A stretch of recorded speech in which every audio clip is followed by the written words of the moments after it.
පසුගිය කාලයේදී අපි දැක්කා දුම්රිය අනතුරු නිසා අලින්ට විශාල හානියක් සිද්ධ වෙනවා.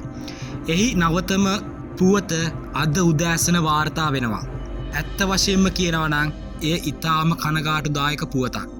ඒ තමයි හබරනත් මරදන් කඩවලත් අතර ගලපිට ගල ප්‍රදේශයේදී දෙස් විදෙස් සංචාරකයින්ගේ අවධානයට ලක්වුණු සුමේද නම් හස්තියා ලොරියක ගැටි අනතුරක් සිද්ධ වෙනවා. ඉතින් මේ අනතුර නිසා සුමේද හස්තියාගේ දකුණු දලය ඔහුට අහිමි වෙනවා.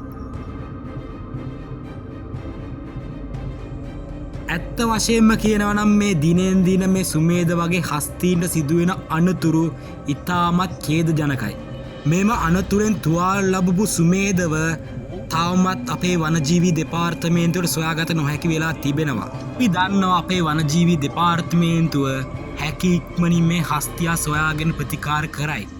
හැබැයි අපිට මේ වීඩියෝ එක බලන ඔයාලගෙන් ඉල්ලීමක් කරන්න තියෙනවා. ඔබත් ක්‍රීදුරෙක් වෙන්න පුළුවන්.